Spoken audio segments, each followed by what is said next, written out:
eh, dalam beberapa hal Mr. Prabowo sangat tegas mengatakan kepada rakyat Indonesia.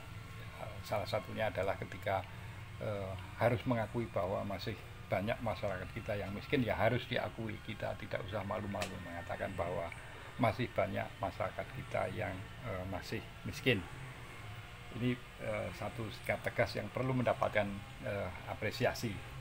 Pak, persoalannya adalah pembangunan itu tidak sekedar mengentaskan kemiskinan, tetapi terkait pembangunan fisik yang lain, ya, misalnya di bidang infrastruktur.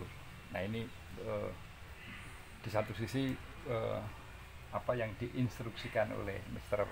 Presiden melalui Menteri Keuangan untuk menstop kucuran ke infrastruktur besar itu bisa dibaca sebagai satu sikap tegas untuk, ya, entah itu merevisi atau merescheduling atau bahkan mengubah skala prioritas di bidang infrastruktur. Ini saya kira sebagian masyarakat menganggap itu sebagai sikap tegas untuk membuat skala prioritas yang lebih berorientasi pada our people. Itu sebagaimana janji Mr. Prabowo sendiri. Apakah infrastruktur bukan untuk our people? Ya, secara garis besar iya, tetapi itu perlu dilihat lebih detail. Apakah infrastruktur itu betul-betul for our people atau for our special people, begitu ya. Kalau special people maka itu harus ya mendapatkan koreksi, karena bagaimanapun Mr. Prabowo harus logis bahwa di tengah keterbatasan yang sangat membatasi ruang gerak Mr. Prabowo di bidang fiskal, Mr. Prabowo sendiri sudah bertekad untuk berorientasi pada masyarakat. Nah ini kalau kita perpanjang pertanyaannya adalah terus bagaimana dengan IKN gitu ya. Sebetulnya itu sudah bisa kita deteksi sejak Mr. Sudrajat Djiwandono, mantan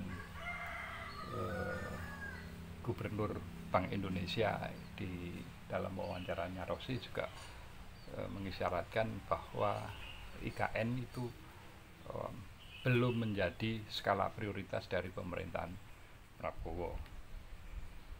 Ya, kalau saya pernah menduga beberapa bulan yang lalu bahwa untuk tahun ini, kalau tidak salah malah awal tahun, ya, tahun 2024 itu ibu kota belum akan pindah ke IKN, meskipun undang-undang perpindahan itu sudah ada, tapi untuk melaksanakan itu perlu menunggu Kepres, dan sampai saat ini belum ada tanda-tanda Mr. Prabowo untuk membuat Kepres pemindahan ibu kota. Ya, saya prediksi lagi bahwa sampai akhir tahun ini ya ibu kota masih tetap di Jakarta, bahkan mungkin tidak akan pernah ada permindahan ibu kota. Lalu bagaimana nasib IKN? Ya sudah, itu kita anggap sebagai satu sebagai satu monumen bahwa sebuah pembangunan dalam skala besar itu mau tidak mau harus melalui perencanaan yang baik. Nah, kalau kita dengar penjelasan dari Kepala Bappenas kemarin di rapat dengan anggota DPR, itu sekian target RPJMN, rencana pembangunan jangka menengah nasional dari 2020-2024 itu dari 16 target itu hanya tercapai 2, sehingga tidak sampai 50% ya. Dari 16 hanya tercapai 2 itu tentu satu cerminan bahwa proses perencanaan itu tidak dilakukan dengan baik. Ini yang mengatakan adalah Kepala Bappenas sendiri. Saya kira ini sebagai satu pelajaran yang sangat berharga buat Mr. Prabowo untuk menentukan RPJMN, rencana pembangunan menengah nasional 2024-2029 itu lebih berhati-hati, dan ini sudah dimulai dengan menghentikan sementara proyek-proyek infrastruktur besar. Salam konstitusi.